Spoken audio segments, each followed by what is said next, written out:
Beneath flashes of lightning and a shuddering blanket of rain, a warrior draped in thick, oiled furs rises from the tall grass. Another flare illuminates the base of a nearby hill, and a huge, armored shape jostles, bucks, and tosses its massive head as it tears apart its fallen prey. A large, moose-like antler arcs through the air and sticks in the wet earth. Closer, the warrior creeps, low enough that only a bit of the fur is visible. Look, there, the tip of his bow, and a nocked arrow, leafed for the piercing of armored hide.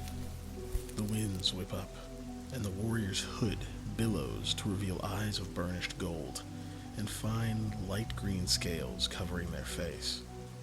They pause, roughly 50 yards away from the feasting behemoth, and raise their bow. In the grass around them, illuminated only for a moment, in the bright, fleeting light of the storm, a dozen other arrows, by a dozen other recurve bows, by a dozen other Ulus on the hunt. They draw, aim, and fire.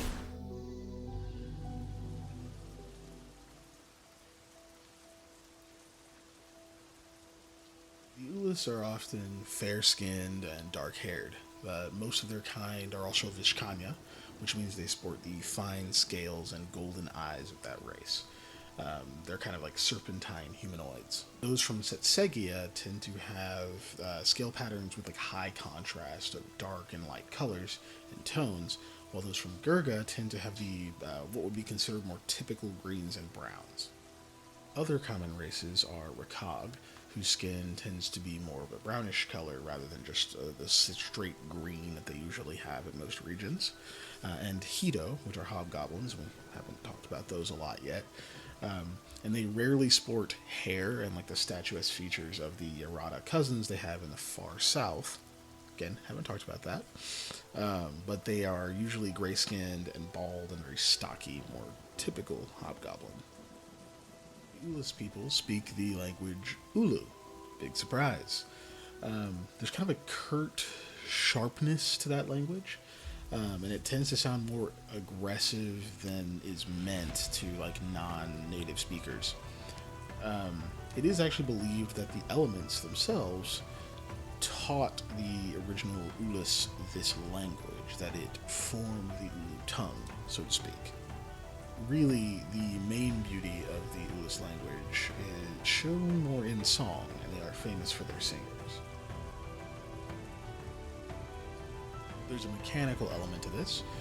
Non-speakers get a +5 bonus to any check involved in trying to interpret the language spoken verbally directly to them, because it's based on these like simple, almost onomatopoeic sounds.